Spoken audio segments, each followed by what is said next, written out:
Well, we're going to head now to Tel Aviv. We can speak to Eylon Levy, who is a former international spokesperson for the Israeli government. Thank you very much indeed for taking the time to speak to us. Good evening. What is your understanding of what Israel is seeking to achieve in southern Syria? Israel is staging a humanitarian intervention here to protect the Druze minority in Syria. Israelis have been horrified in recent days to see images of Druze people being attacked by regime forces in Syria, including reports, according to the Syrian Observatory for Human Rights, of 21 extrajudicial executions. Now, Israel is a Jewish state, but it has a big Druze minority. They're a well-integrated part of society, and they're begging the government to do something to save their brothers across the border. In fact, we've seen hundreds of Druze men breaking into Syria to go and fight on behalf of their Druze brethren. So Israel here is trying to tell Jolani, back off, the Druze must be protected, and they're under our protection. We won't allow you to attack them. The Israeli Defense Minister, Israel Katz, calling on Damascus, quote, leave the Druze in Sweida alone. He's then been firing drones, and there's been an airstrike on the military headquarters in Damascus. And I'm just wondering whether you think this is helpful in achieving that goal. Well, Israel's trying to get the Jolani's forces to back off from attacking the Druze in southern Syria. Let's remember, Jolani was until recently an al-Qaeda terrorist, until he trimmed his beard and put on a new suit.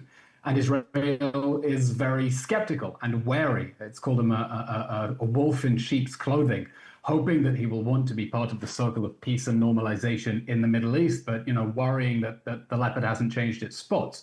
So I think by attacking the military headquarters in Damascus, Israel is sending a message to the Syrian military that it should pull back from Sweida and stop attacking the Druze over there, and not just by attacking the forces once they're actually in Sweida, but also sending a clear message to the military leadership that the Druze must be protected. And I think it's a positive development that in just the last few hours, we've seen a statement coming from the Syrian government, I think trying to calm things down and committing to the protection of Druze civilians, saying that that incident must be investigated, hoping, I hope, of course, that the civilians there will remain protected. Yeah, I mean, you haven't mentioned one other part of the story, which is that the Syrian army went to Sweida to try to put down clashes that have broken out between the Druze and Bedouin armed groups. I mean, that's the backstory, isn't it? That's what sparked this. I mean, the Syrian armed forces didn't go to Sweida to attack Druze people, did they? No. Well, I think there are two aspects here. The first is that the Druze people in Syria came under attack from Bedouin forces loyal to the regime. We've seen really horrific reports of human rights abuses taking place there. One senior Druze official in Israel saying this is, the Druze of Syria's 7th of October. But there is another region, which is that Israel wants southern Syria to be demilitarized. The lesson that Israel drew from October 7th is that it cannot allow hostile forces to amass on its border and hope that it can deter them or have advanced warning of an attack. So there are two interests. One, a humanitarian interest to protect the Druze of southern Syria, and the second, a desire to keep Jolani's forces away from the Israeli border in order to promote regional stability and make sure that we don't get those hostile forces amassing on Israel's border. Those two interests go hand in hand. I mean, some might say, what business has Israel got dictating terms to a sovereign state on where it can and cannot have its soldiers in that country, especially when they say they're going there to put down clashes that have broken out. These are historic clashes. These are nothing new. The clashes between Bedouin armed groups and the Druze, they go back a long way, I'm told. I mean, what do you say to that?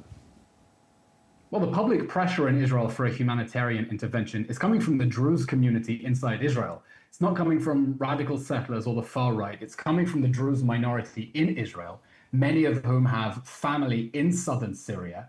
And they've been watching the images on social media of the atrocities, and they're demanding action. They've declared a general strike. They've been protesting on the border. They've been blocking highways. We've had hundreds of Israeli Druze men breaking into Syria to go and fight, and the community leadership telling men to get ready and go and fight in Syria to protect their own brethren if that's needed. And the Druze are a very loyal minority inside Israel. They're punching way above their weight in the army, in the police force, in the civil service as well.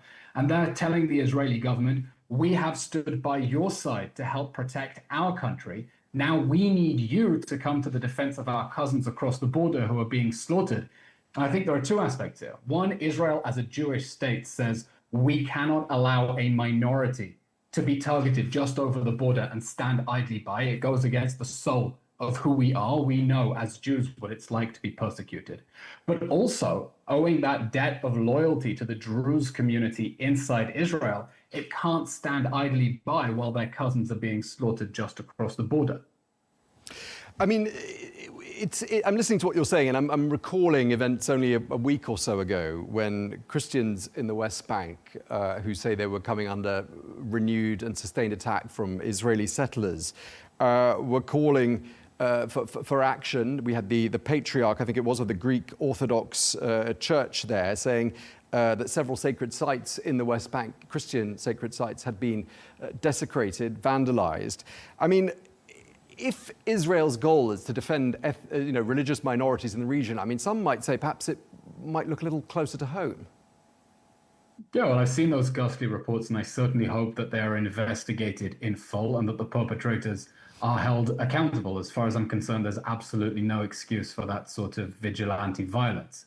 But that doesn't change the fact that there is a big domestic constituency inside Israel, within Druze society, that is demanding humanitarian protections for the Druze of Syria. And Israel looks at them and expects they need to be protected. And if Israel doesn't protect them, no one else is going to. And as I said, there's a confluence of interests. Israel wants to keep Syrian regime forces away from the border because it doesn't trust an army that is now run by an ex-Al-Qaeda militant. But also the government is under significant domestic pressure to protect the Druze.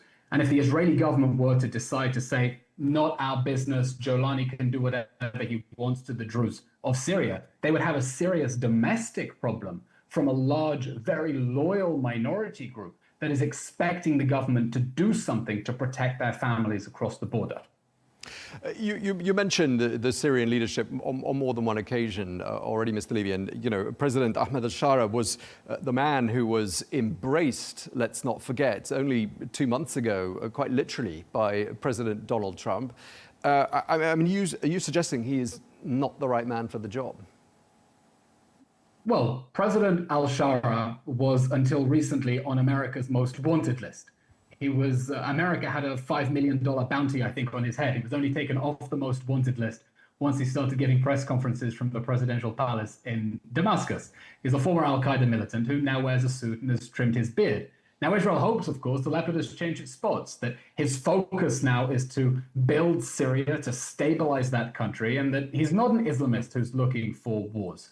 But Israel is, of course, skeptical, and experience has shown that people like that should be treated with skepticism. Israel would like to have peace with Syria. We're seeing positive developments. The fall of the Assad regime has knocked Syria out of the Iranian axis. It stopped weapons smuggling to Hezbollah. We've had meetings between Jolani and senior Israeli officials. These are positive developments. But at the same time, Israel, I think, is right to suspect that he hasn't become, a Western liberal overnight, and that there are still serious Islamist inclinations in his government. And if we're going to have normalization, then the Syrian government is going to have to prove its peaceful intentions. And one way to prove its peaceful intentions is to make sure that all non-Muslim minorities in Syria are protected as well. Mr. Levy, you've mentioned normalization, and I wanted to ask you about that in any case, because Israel expressed a desire to normalize ties with other countries in the region, and Syria was one of them. Lebanon could be another. And I'm just struggling to reconcile that kind of ambition and that kind of narrative with the airstrikes carried out on the heart of Damascus today. How do you reconcile that? Israel wants the October 7th war to end with peace. And we're on the cusp of a historic breakthrough, normalization with Lebanon, with Syria, with Saudi Arabia that want to turn a new leaf, and that would be a fantastic development. But, peace is what happens when war ends. And Syria is still in a state of war with Israel because the Assad regime never recognized Israel. Now, there is a question about whether the attacks on the Druze civilians in Sweida in fact pushes peace further away, because I think there are two options. Either Jolani is behind the persecution of Druze civilians in Sweida, in which case many people in Israel, including Israeli Druze, will say, how can we make peace with a man who is persecuting our brethren across the border?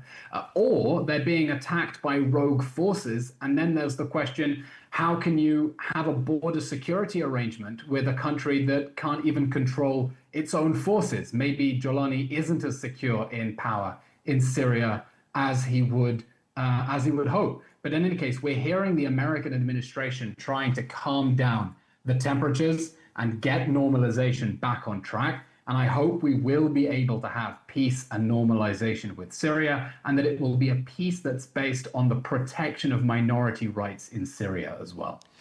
I just want to pick up on that point just one more time about the president of Syria. And I'm hearing from you a sense that you think the United States has been either naive or hasty or both to welcome President Bashar in from the cold, essentially. I mean, is that what you think?